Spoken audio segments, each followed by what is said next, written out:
और मैं ये लाइव इसलिए कर रहा हूँ, आज का लाइव थोड़ा सा लंबा भी रहेगा,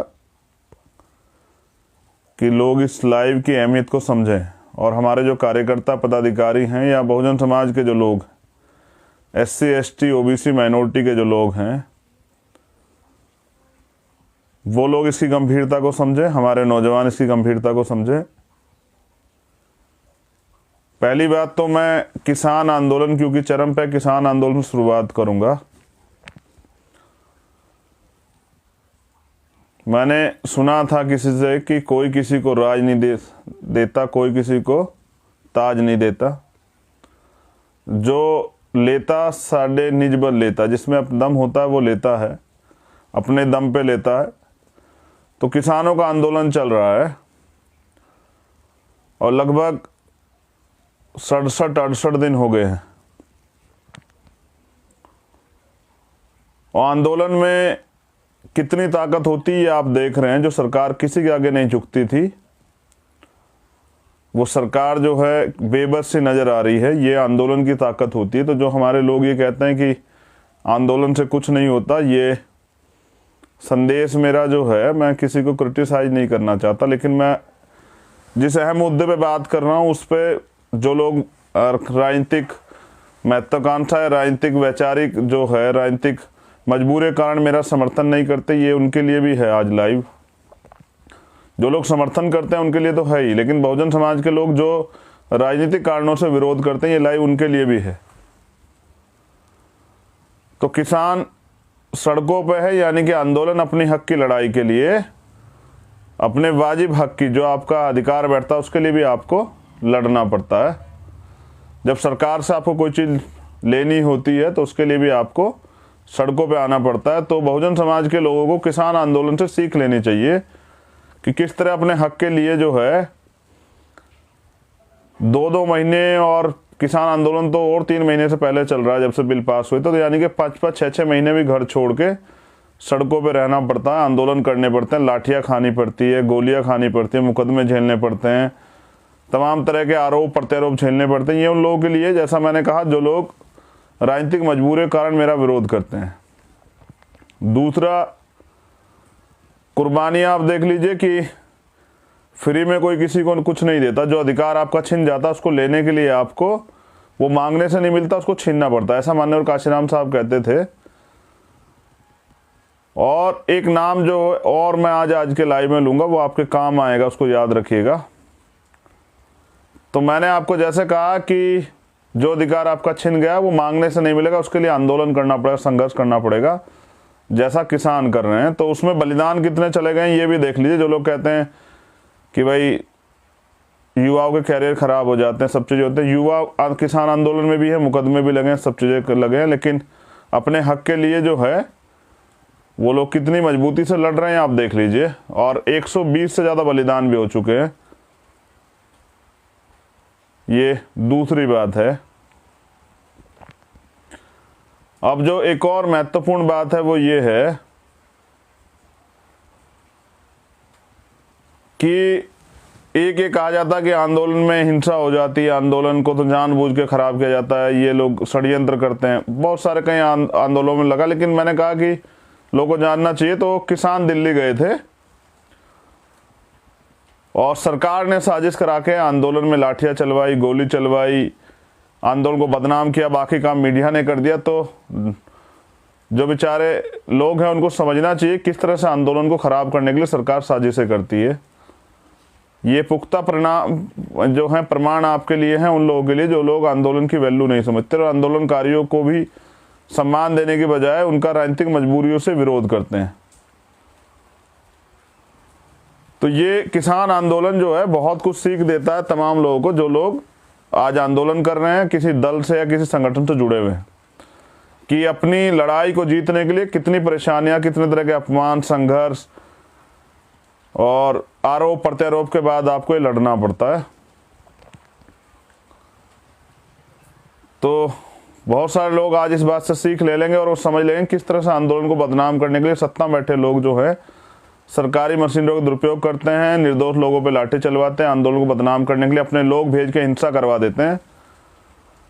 और इसके आरोप जो हैं, जो लोग आंदोलन कर रहे हैं उनको झेलने पड़ते हैं। तो मजबूरी में जाता है आदमी, सड़क पे खुशी से तो नहीं जाता है।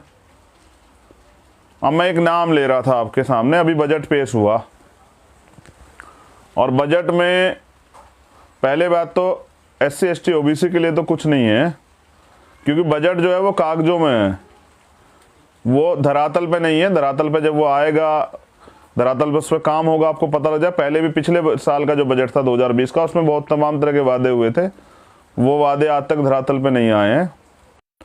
हम तो राष्ट्रीय स्तर पे जो हैं देखते हैं सरकार क्या कर रही है।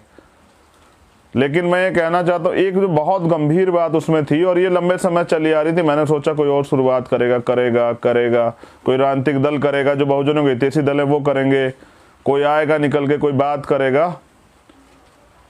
लेकिन जिस तरह से निजीकरण हो रहा है, सरकारी जो डिपार्टमेंट है, सरकार संस्थाओं है, जिनको जिस तरह से षड्यंत्र से ख़त्म किया जा रहा, मैं उस पर आज अपनी बात रखना चाहता हूं। तो SC ST OBC माइनॉरिटी के लोग, जैसे मैंने कहा कि वो लोग आज का लाइव जो है हमारे नौजवान ध्यान से सुने। अब इसको लाइव को डिस्टर्ब करने के लिए तमाम तरह सरकार के लोग लगेंगे और बहुत सारी चीज़ें करेंगे। मुझे तो आपको सब चीज़ों के लिए तैयार रहना पड़े, जैसे किसान रह रहे हैं। देखिए, वो जो सरकारी डिपार्टमेंट है, किन्होंने बनाए तो नहीं थे, सरकार के लोग हैं, लेकिन वो क्यों बने थे और उससे क्या लाभ हुआ, मैं आपको बहुत जल्द समझा दूंगा। ये सरकारी डिपार्टमेंट जो हैं, आरक्षण की व्यवस्था है देश के अंदर। 2 अप्रैल हुआ, 20 मार्च को एक ऑर्डर आया सुप्रीम कोर्ट से SC ST एक्ट पे। फिर 2 अप्रैल हुआ, 13-14 लोगों ने, 15-16 लोगों की शहादतें हुई। शहादतों के बाद जो है मुकदमे लगे, बहुत सारे लोगों ने झेला। उसके बाद जो है सरकार को वापसी करना पड़ा, बड़ा विरोध था, पूरे देश में हुआ था। किसान आंदोलन से भी बड़ा व्यापक था वो आंदोलन, इसलिए सरकार को घुटनों पे आना पड़ा था, तब जाके मिला था। सरकार ने वापसी किया, सुप्रीम कोर्ट ने माना कि नहीं गलत डिसीजन था, फिर वो डिसीजन भी वापसी हुआ। अब ये जो सरकारी संस्थाएं हैं, जब 2 अप्रैल के बाद सीधा सरकार को समझ में आ गया, RSS और BJP के लोगों, इनसे सीधा नहीं लड़ा जा सकता है। ये अपने अधिकारों के लिए ये तैयार हो चुके हैं। बाबा साहब अम्बेडकर अपने महापुरुषों को पढ़ के तैयार हो चुके हैं, सड़कों पे आ जाएंगे। तो इसलिए सीधा हमला ना करके अब सारे सरकारी डिपार्टमेंट को धीरे धीरे करके प्राइवेट किया जा रहा है। अभी कहा गया कि हम लोग बैंक प्राइवेट करेंगे, LIC, जो तमाम जो इंश्योरेंस से जुड़े सेक्टर उनको प्राइवेट करेंगे, रेलवे को प्राइवेट करेंगे। काफ़ी से सब चीज़ें पहले हो चुके। कहीं एयरपोर्ट जो है कि एयरपोर्ट थे चौधरी चरण सिंह जी के नाम से, भारत के पूर्व प्रधानमंत्री हैं। लखनऊ में मैं एक बार आया तो अडानी एयरपोर्ट के नाम से मैंने देखा। मैं बात आपसे इसलिए कह रहा हूं कि बाबू जगजीवन राम जो हैं, उन्होंने बहुत नौकरियां देने का काम जो है शेड्यूल कास्ट के लोगों को किया। और जो आज के नौजवान हैं वो जान लें और पता कर लें कितनी नौकरियां जो है बाबू जगजीवन राम ने दी। और नौकरियों से क्या परिवर्तन होता है ये चंद्रशेखर आज़ाद से पूछे, मैं बताता हूं आपको। मेरे पिताजी जो हैं, मेरे पिताजी और उनके भाई जो हैं, वो 5 भाई हैं।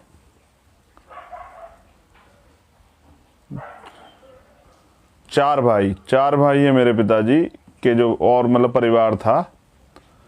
तो मेरे बड़े वाले ताऊजी जो हैं वो आर्मी में थे, आर्मी से रिटायर हुए वो। दूसरे वाले जो ताऊजी थे वो देहरादून में, वहाँ से जो है वो सिटी एयरफोर्स से रिटायर हुए। तीसरे नंबर पे मेरे पिताजी थे जो टीचर थे, टीचर से रिटायर हुए। चौथे नंबर पे मेरे चाचा हैं जो गांव में हैं। देखिए मैं लाइव के चक्कर में कंफ्यूज हो गया, 5 ही वो हैं मेरे परिवार। मेरे ताऊजी और मेरे पिताजी को लगा 5 भाई थे। जो सबसे बड़े वाले वो गांव में रहते थे, उनसे छोटे वाले जो है वो आर्मी में गए। तीसरे नंबर के जो हैं वो देहरादून में सिटी एयरफोर्स से रिटायर हुए। चौथे नंबर मेरे पिताजी थे और 5वें नंबर पे मेरे चाचा हैं जो गांव में रहते हैं। बड़े वाले ताऊजी खेती करते रहे, उनका परिवार है। उन काफ़ी, मैं जहाँ तक मैं जानता हूँ, एक भी बच्चा जो है सरकारी नौकरी पे नहीं लगा, क्योंकि ताऊजी गांव में रहते थे। तो सब जो लोग बच्चे बड़े होते वो खेती वगैरह काम से जुड़ते गए। अभी बड़ी मुश्किल से वो अपने परिवार को सर्वाइव कर पा रहे हैं। फिर उनसे छोटे वाले वो आर्मी में थे, उन्होंने अपने परिवार को मजबूत किया। जो देहरादून चले गए थे ताऊ जी जो सिटी एयरफोर्स में, तो उनके 2 बेटे हैं, 1 बेटी है। एक भैया जो हैं वो वेल सेटल्ड हैं, वो देहरादून में एक अच्छे पद पे है। उनके छोटे वाले जो उनसे जो छोटे हमारे भैया हैं वो अमेरिका में हैं, वो इंजीनियर हैं। सिस्टर हमारी वहीं पे जो है वो वही देहरादून में है। उसके बाद हमारे पिताजी थे। हम 6 भाई बहन हैं, हमें 6 भाई बहन को हमारे पिताजी ने पढ़ाया। खेती करते शायद ना पढ़ा पाते, लेकिन वो सरकारी जॉब में थे तो उन्होंने हमें पढ़ाया। वो पढ़ाई की वैल्यू को समझते थे, और जब उन्होंने पढ़ाया तो हम लोगों के जीवन में बड़ा बदलाव हुआ। उन्होंने हम पे मेहनत की, पढ़ाया, तो क्योंकि उन पे वो सरकारी जॉब में थे तो एक अच्छा जो है अर्निंग उन पे थी, तो हमारे जीवन में बदलाव हुआ, हमें मौका मिला। उसकी बदौलत आज चंद्रशेखर है, क्योंकि काला अक्षर भैंस बराबर नहीं पढ़ते तो जान ही नहीं पाते।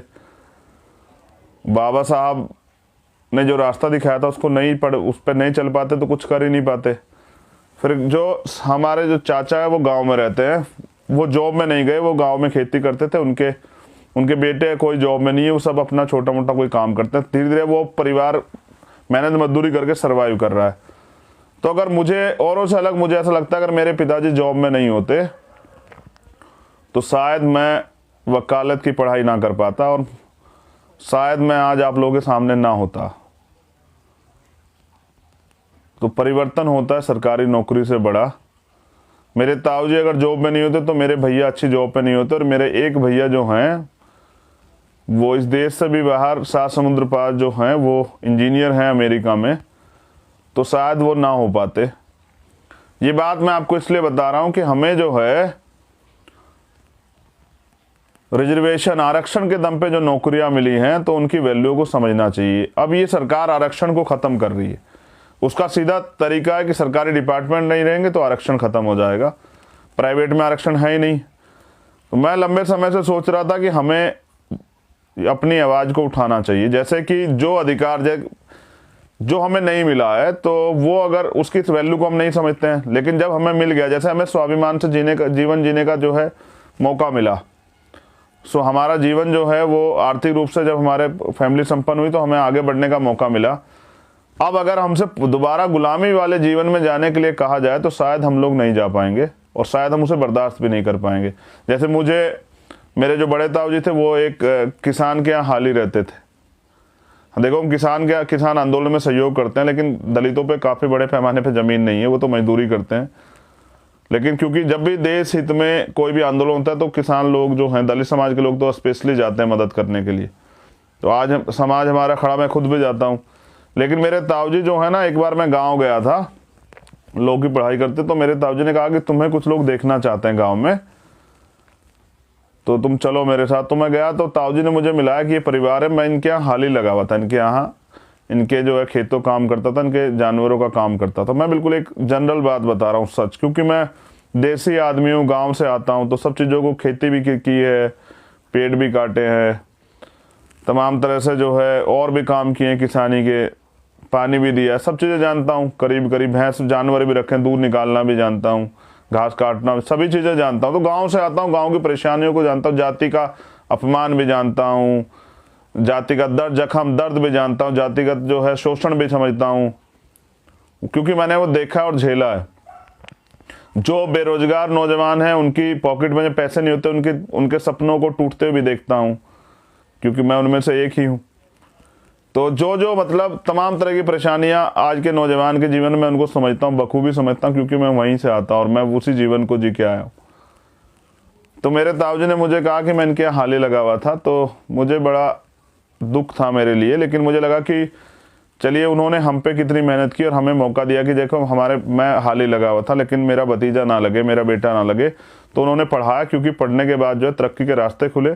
तो जो थोड़ी बहुत ही आर्थिक संपन्नता शेड्यूल कास्ट के लोगों में आई है, बैकवर्ड के लोगों में आई है, जो माइनॉरिटी में जो बैकवर्ड है उनके जीवन में आई है, ये सिर्फ आरक्षण की वजह से आई है। क्योंकि इस देश में जो कास्टिज्म है, जिस तरह का भेदभाव है, जिस तरह की व्यवस्था बनी है, उसमें इतने भेदभाव में, जहां आज भी बार बार तरह तरह के अपमान घोड़ी से उतारना और पता नहीं क्या क्या जो है, जमीन जो बड़े लोग हैं उनके घर के नाम जूते उठा के चलना, और तमाम तरह के भेदभाव, अच्छे कपड़े नहीं पहनना, मूछें रखने पर हत्या हो जाती है।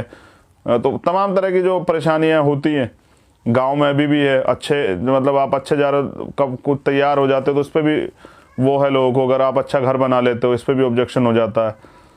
तो इनके बीच में भी अगर आगे बढ़ने का रास्ता मिला, आर्थिक थोड़ी संपन्नता आई, तो वो आरक्षण से जो नौकरी प्राप्त हुई उससे आई। और आरक्षण एजुकेशन से स्टार्ट हो जाता है, एजुकेशन में मिलता है, फिर घर मतलब फीस में भी थोड़ी सी रिलीफ मिलती है क्योंकि आर्थिक संपन्नता नहीं थी। तो बड़ी मुश्किल से ना मैंने देखा कि किस तरह से शेड्यूल कास्ट के बच्चे जो हैं, वो बैकवर्ड के भी जो है बच्चे किस तरह से गांव से साइकिल पे निकल के स्कूल जाते हैं, पैदल जाते हैं, पढ़ते हैं, फीस के पैसे भी नहीं होते तो किस तरह से वो अपने उसको निकल के आते हैं। लेकिन उनका प्रयास रहता है, हॉस्टल में रहते हैं बच्चे, तमाम तरह की परेशानियां सहते हैं और कोशिश कर रहे हैं कि इस व्यवस्था में जूझ रहे हैं कि वो कुछ करके दिखाएं, देश हित में उनको मौका मिले। तो आरक्षण कोई गरीबी उन्मूलन का कार्यक्रम नहीं था, आरक्षण राजकाज में हिस्सेदारी का मामला, प्रतिनिधित्व का मामला। मैंने इसको कई बार समझाया भी, लोग, मैंने जनरल कास्ट के लोगों इस पर सेटिस्फाइड किया कि नहीं आरक्षण सही है, होना भी चाहिए। ये अमेरिका में भी अफर्मेटिव एक्शन के नाम से वहां से जानते हैं। मैं बात आपसे क्यों कह रहा हूं, क्योंकि ये छीना जा रहा है, इसको खत्म किया जा रहा है और हमारे लोग चुपचाप बैठे हैं। देखिए, कई बार लोग कहते हैं कि नहीं सत्ता में जरूरी है, लेकिन मैं कह रहा हूं कि आंदोलन भी बहुत जरूरी है। किसान तो सत्ता में नहीं है, लेकिन अपनी मांग के लिए सरकार के आगे अड़े हुए हैं। तो ये हौसले की बात है, ये स्वाभिमान की बात है। आप घर में बैठे सोचते हैं कि आपके अधिकार सुरक्षित रहेंगे, ऐसा नहीं होता है। आपको उनके लिए लड़ना पड़ता है, आपको आना पड़ता है, आपको सामने आके अपनी बात रखनी पड़ती है। सरकार अगर इतना आपसे प्यार करती तो शायद मुझे लगता है कि आपकी सारी समस्याओं को सुन के उनका हल निकाल देती, लेकिन नहीं निकाला है। तो मुझे ऐसा लगता है कि हमें इस लड़ाई को लड़ना चाहिए। अब हम इंतजार नहीं कर सकते हैं। मैं नहीं चाहता कि ये बजट जो है ये पास और ये लागू हो, ये तमाम तरह की चीज़ें जो हैं सरकारी डिपार्टमेंट बिक जाएं, सरकारी नौकरियां खत्म हो जाएं। और मैं जनरल कास्ट के लोग भी इसको समझें कि सरकारी डिपार्टमेंट रहेंगे तो उनके बच्चे कहाँ से नौकरी कर पाएंगे और किस तरह से पाल के तैयार करते हैं, मेहनत करते हैं। मेरे पिताजी चाहते थे कि हमारे छोटे वाला भाई जो इंजीनियर बने, तो उन्होंने खूब उसके लिए मेहनत की, अच्छे कॉलेज में एडमिशन दिलाया और तमाम तरह से मेहनत की, ट्यूशन और सब चीज़ें रखी। तो माँ बाप तो अपनी तरफ से पूरा प्रयास करते हैं। कैसे करते हैं कि अपने पेट का जो है काट के उसको देते हैं। कि जैसे मैंने खुद देखा कि मेरे पिताजी को अक्सर जो है वो चंद कम कपड़ों में मतलब रहते, जो उनके एक ही जो तरह के 2-3 जोड़े थे उन्हीं में रहते थे, लेकिन हमें वो ड्रेस हमेशा प्रॉपर सिलवा के देते थे। हमें समय पर सर्दियों में जूते देते थे और जर्सी देते थे। तमाम जो मतलब सुविधाएं, जो ज़रूरत की सामान है पढ़ने के समय में, किताबें और सब चीज़ें, वो हमें देते थे। ट्यूशन वगैरह सब चीज़ों को करते थे, लेकिन उसके लिए वो किस तरह से एक सीमित तनख्वाह से किस तरह कटौती करते थे, बड़ा सोचने का। तो फिर बहनों की शादियाँ, तो ये मेरा नहीं, ये तमाम जो है देश में रहने वाले लोगों का हाल है। मगर ये मैं इसलिए कह रहा हूँ कि नहीं, अब आरक्षण खत्म किया जा रहा है तो हमें लड़ना पड़ेगा सर। और मैं ये चाहता हूं कि अब जो है एक बड़ी आबादी हमारी जो है पूरे देश के अंदर है। मुझे बस 1 सेकंड दीजिए। पूरे देश में एक बड़ी आबादी हमारी है, शेड्यूल कास्ट के लोग, तमाम शेड्यूल कास्ट की जातियां, बैकवर्ड की बहुत सारी जातियां हैं, माइनॉरिटी में भी बैकवर्ड है, उनको भी रिजर्वेशन का फायदा मिलता है, वो भी हैं। और जो देश में जो लोग रहते हैं उनमें जो नौजवान हैं जो सरकारी डिपार्टमेंट नौकरी चाहते हैं, तो उनको भी समझना पड़ेगा कि नहीं, सरकार तो कुछ छोड़ ही नहीं रही है, सरकार तो सब बेच के ख़त्म कर दे रही है। तो हमारे ये भी मांग रहनी चाहिए कि चलिए, अगर आप कहते हैं कि वक्त की ज़रूरत है कि सरकारी डिपार्टमेंट ख़त्म करने पड़ेंगे, तो मैं चाहता हूँ कि प्राइवेट में जो है आरक्षण की व्यवस्था की जाए। क्योंकि मुझे लगता है अगर हमारे लोग वहाँ नहीं होंगे तो हमारी बात ही नहीं होगी, कोई हमें मैनेजर नहीं बनाएगा। सब लोग चाहेंगे हम लेबर क्लास ही बन रहे हैं, लोग जिस तरह हमारे बारे में सोचते हैं इस व्यवस्था में। तो जहां आज भी देखें न्यायपालिका है, लेकिन न्याय तो नहीं मिलता है। न्याय के लिए तो आंदोलन करने पड़ते हैं। कानून व्यवस्था है, लेकिन पुलिस FIR तो नहीं लिखनी पड़ती, उसके लिए तो धरने प्रदर्शन करने पड़ते हैं। अभी आकाश पाल का मामला देख लीजिए मेरठ का। अगर हम न्याय के लिए लड़ने जाते हैं तो पीड़ित परिवार पे लाठियां चला दी जाती है। मुझे बड़ा दुख है, मेरी माताओं बहनों पे वहाँ पाल समाज की लाठियां चली, बहुत दुख है। लेकिन मैं क्यों बता रहा हूँ कि सब चीज़ें हैं और सब लोग हैं, लेकिन मुझे लगता है कि हमारे लोग नहीं है सिस्टम में, तो हमारे लिए नहीं कुछ हो रहा है। तो ये आरक्षण जो है, जिसकी वजह से मेरे ताऊ जी, मेरे पिताजी एक सम्मानित जीवन जी पाए, मैं इसको ख़त्म नहीं होने दूंगा। और मैं हम की बात कर रहा हूँ, हम सब लोगों को इसको लिए लड़ना चाहिए। आने वाले कल में मैं शुरुआत करता हूँ। मैं कहता हूँ कि मैं देखना चाहता हूँ कितने लोग इस लड़ाई में साथ देने के लिए तैयार हैं। देखिए, आपको किसानों से सीख लेनी चाहिए। जो अधिकार सरकार ने उनके अब खत्म किए हैं उसके लिए वो लड़ रहे हैं, जो कानून के खिलाफ बनाए उसके लिए वो लड़ रहे हैं, एमएसपी पे जिस पे वो कानून चाहते हैं उसके लिए लड़ रहे हैं, लेकिन जो हमें मिला है वो खत्म किया जा रहा है उसके लिए हम लोग नहीं लड़ रहे। तो इसका मतलब हमारा जो है वैचारिक दरिद्रता जो है वो हम पे हावी है, मानसिक गुलामी हमारे ऊपर हावी है कि हमारे अधिकार छीने जा रहे हैं और हम लोग नहीं लड़ रहे हैं। हम लोग इंतजार कर रहे हैं कि अपने आप बचेंगे। ऐसा कभी कुछ नहीं हुआ है कि कुछ बच गया हो। जब एक पूरी ताकत लगी हो आपके अधिकार छीनने में तो बचने का मतलब नहीं बनता है, फिर आपको लड़ना पड़ेगा। और मैं ये कहना चाहता हूं पूरे देश में रहने वाले नौजवानों से, शेड्यूल कास्ट बैकवर्ड के माइनॉरिटी के नौजवानों से, कि साहब कब लड़ेंगे? जब सरकार सब कुछ खत्म कर देगी, जब सरकार बीएचएल बेच देगी, कॉल बेच देगी, सेल बेच देगी, भारत पेट्रोलियम, काफी चीजें बिक भी चुकी हैं, जब तमाम एयरपोर्ट और सब चीजें प्राइवेट हो जाएंगी तो आपको कौन देगा वहां कुछ? और फिर प्राइवेट का हालात आप जानते हैं, प्राइवेट तो गुलामी है। जैसे मैं एक ही इशू पे बात करूंगा, सफाई कर्मचारियों का आप काम देख लीजिए। कॉन्स्टिट्यूशन में प्रोविजन था, बाबा साहब जानते थे और बाबा साहब ने किया भी, कि कोई भी कार्य जो है, जो दैनिक कार्य है, वो ठेकेदारी पर नहीं होगा। लेकिन जब सफाई कर्मचारी यानी कि वाल्मीकि समाज के लोग जो, या शेड्यूल कास्ट के जो चमार जाति के लोग हैं, वो सफाई का काम करते हैं, जब वो लोग करते थे सफाई काम और सरकारी डिपार्टमेंट के थ्रू करते हैं, सरकारी नौकरी थी, तो जब 50-60 हज़ार रुपये तनख्वाह मिलती थी तो मेरे बाप दादाओं ने सोचा कि नहीं, मैं अपने बच्चे को ये जीवन नहीं जीने दूंगा, मैं उसको डॉक्टर इंजीनियर बनाऊंगा। बाबा साहब ने कॉन्स्टिट्यूशन में हमें भी राइट दिए हैं, मैं उसको पढ़ाऊंगा अच्छा। और जब ये लोग डॉक्टर, इंजीनियर, जज, वकील, आईएएस, आईपीएस बनने लगे तो सिस्टम को दिक्कत हो गई। तो उन्हें लगा कि सफाई का काम कौन करेगा, तुम्हारी मजदूरी कौन करेगा, तुम्हारे खेतों में हल कौन चलाएगा, तुम्हें कौन जो है ये किस पे राज चलाओ, किसका शोषण करोगे, किसको जाति की वजह से प्रताड़ित करोगे, ये कहाँ मिलेंगे लोग तुम्हें। तो उन्होंने सिस्टम में बैठे लोगों ने वहां ठेकेदारी प्रथा कर दी। आज 7,500 रुपये, 8,000 रुपये, 11,000 रुपये पे है। तो उसमें क्या होता है कि वो इतना पैसा है कि जिसमें आदमी रोटी बड़ी मुश्किल से मिलती है, तो फिर वो अपने बच्चों को कहाँ से पढ़ाएगा।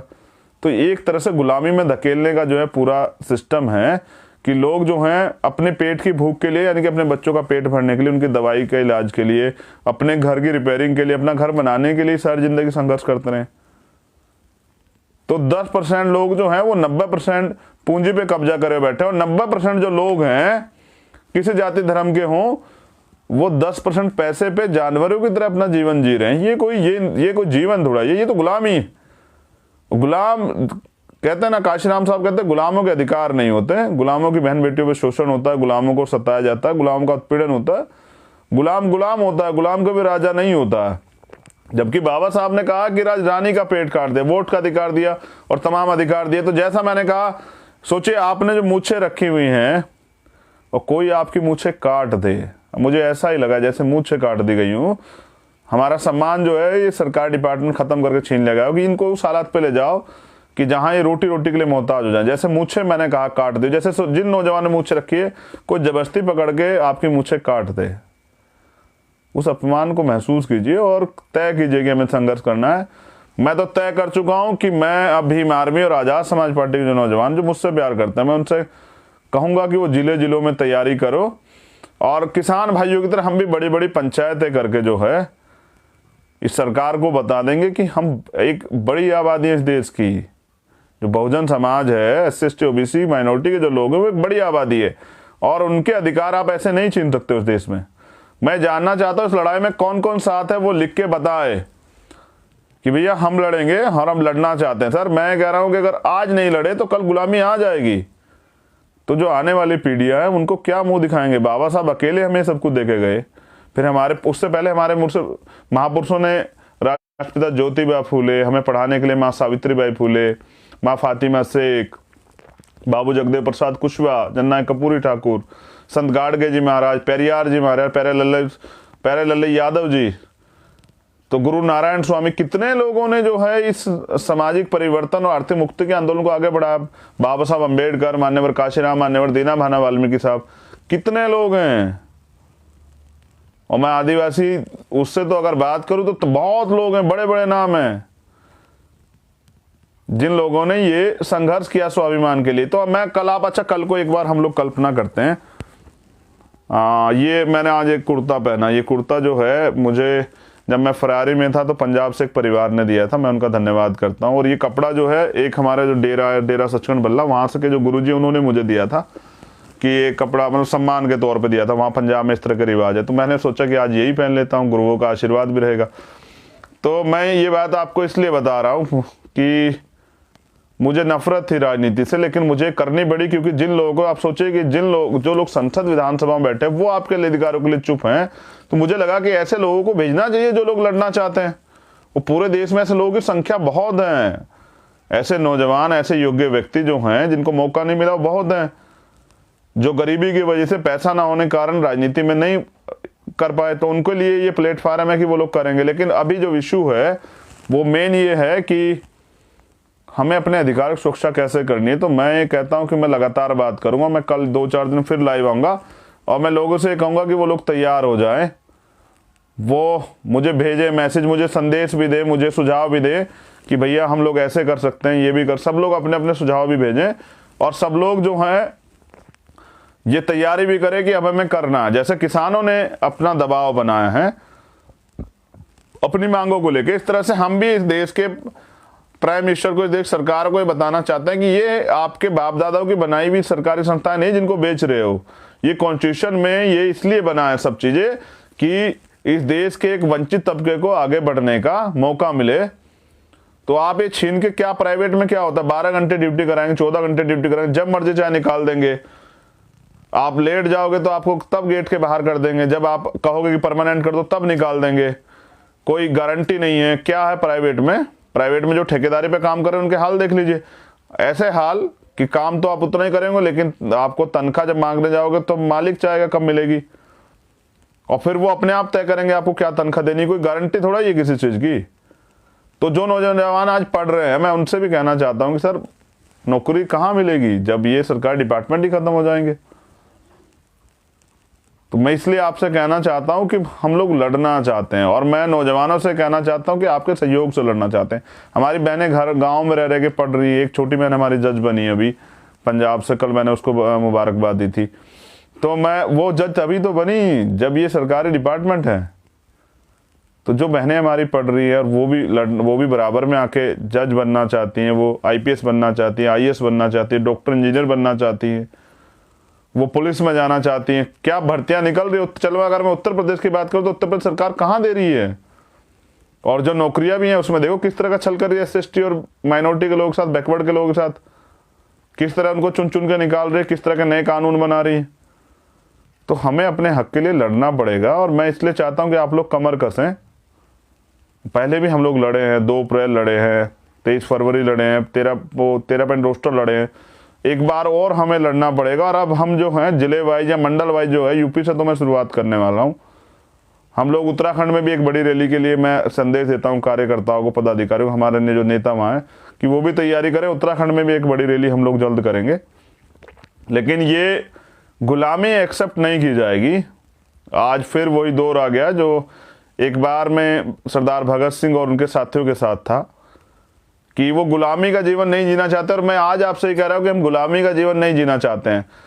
तो जो लोग राजनीतिक कारणों से मुझे मेरा विरोध करते हैं, वो मैं कह रहा हूं कि जो जितनी खामियां मुझ में ढूंढना चाहते हैं ढूंढे, लेकिन वो एक बार किसान आंदोलन से देखें कि आंदोलन में किस तरह सरकार क्या क्या कराती है।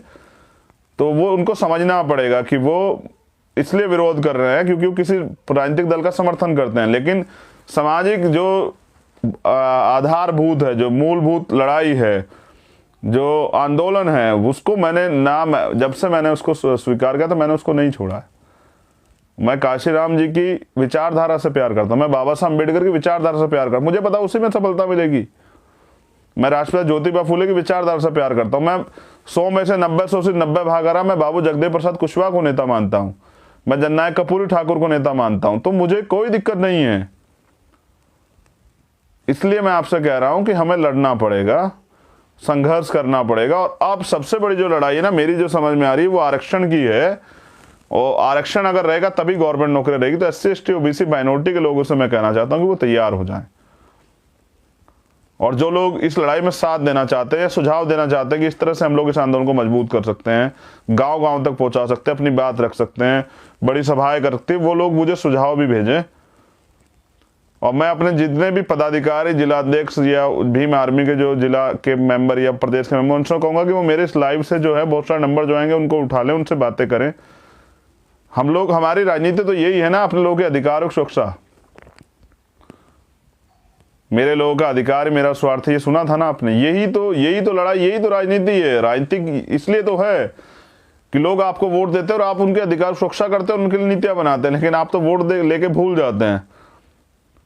तो इसलिए मैं कह रहा हूं कि हमारी तो राजनीति ये है कि अपने लोगों के अधिकार, सम्मान की सुरक्षा करनी है, उनके स्वाभिमान की सुरक्षा करनी है, उनके जीवन की सुरक्षा करनी है, उनके लिए रोजगार, उनके लिए तमाम संसाधन जो हैं वो तैयार करने हैं, उनके आर्थिक मुक्ति का रास्ता खोलना है, उनको आर्थिक सशक्त करना है। जो कॉन्स्टिट्यूशन जो सुविधाएं देता है, रोटी, कपड़ा, मकान, चिकित्सा, शिक्षा, सुरक्षा और स्वास्थ्य, रोजगार, ये सब चीजें उनको देनी है। तो ये तभी तो देंगे जब कलम की ताकत हमारे हाथ में आएगी। इसलिए जो है पहले आंदोलन अपना मजबूत करना पड़ेगा, अपने लोगों को तैयार करना पड़ेगा। और जो गरीब माँ बाप अपने बच्चों को पढ़ा रहे हैं वो तो सोचें कि नौकरी कहाँ से मिलेगी सर, जब रोजगार ही खत्म हो जाएगा, जब सरकार डिपार्टमेंट ही खत्म हो जाएंगे, तो कहाँ आप आर्थिक रूप से इतने सशक्त हैं कि बिजनेस कर पाएंगे। और यहाँ इतने बड़े बिजनेसमैन हैं जो देश के प्राइम मिनिस्टर को अपनी उंगलियों पर चला दें, अपने तरीके से चला दें, अपने तरीके से मोड़ दें, तो वहां आप कहाँ उनका सामना कर पाएंगे। इसलिए मैं कहना चाहता हूं कि अब इस लड़ाई को आप समझिए, जिम्मेदारी से समझिए। और मैं इसीलिए हूं और मेरी यही पहचान है कि मैं जब तक हूं, मुझे घमंड नहीं है लेकिन गर्व इस बात का जरूर है कि मैं इस लड़ाई को कमजोर नहीं पड़ने दूंगा। आपने मुझ पे भरोसा किया, मैं इस लड़ाई को पूरी ईमानदार से लड़ता रहूंगा और आगे बढ़ाऊंगा। लेकिन बाबा साहब के सपनों का भारत बनाए बगैर हम लोग नहीं रुकेंगे। तो जो मैंने हाल बताया वो सभी परिवारों का हाल है, क्योंकि मैं गांव में रहता हूँ और गांव के लोगों से परिचित। तो जो हमारे आने वाले कल में जो हमारी राजनीतिक होगी, तो वो बिल्कुल साफ है कि हमें करना है। जिनके लिए नहीं हुआ उनके लिए करना है, जिनके पास नहीं है उनको देना है। लेकिन अभी हमें सरकार को भी बताना है कि जन आंदोलन से हम सरकार को बताएं कि आप नहीं छीन सकते हैं। आप जो हमारी ताकत को, हमारे अधिकारों को छीनना चाह के हमें वापस बेबस गुलामी की जिंदगी में ले जाना चाहते हैं। हम जो शेड्यूल कास्ट से मतलब हरिजन से शेड्यूल कास्ट बने हैं, पिछड़ों से जो हैं बैकवर्ड के लोग बने हैं, उनको जो आप छीनना, उनको जो वापस हमें वहीं ले जाना चाहते हैं उस व्यवस्था में कि हम आपके यहाँ गुलामी करें, वो नहीं होगा अब इस देश में। जब तक बाबा साहब के बच्चे हैं, जब तक भीम आर्मी है, जब तक बहुजन समाज के लोग हैं, तब तक ये नहीं होगा।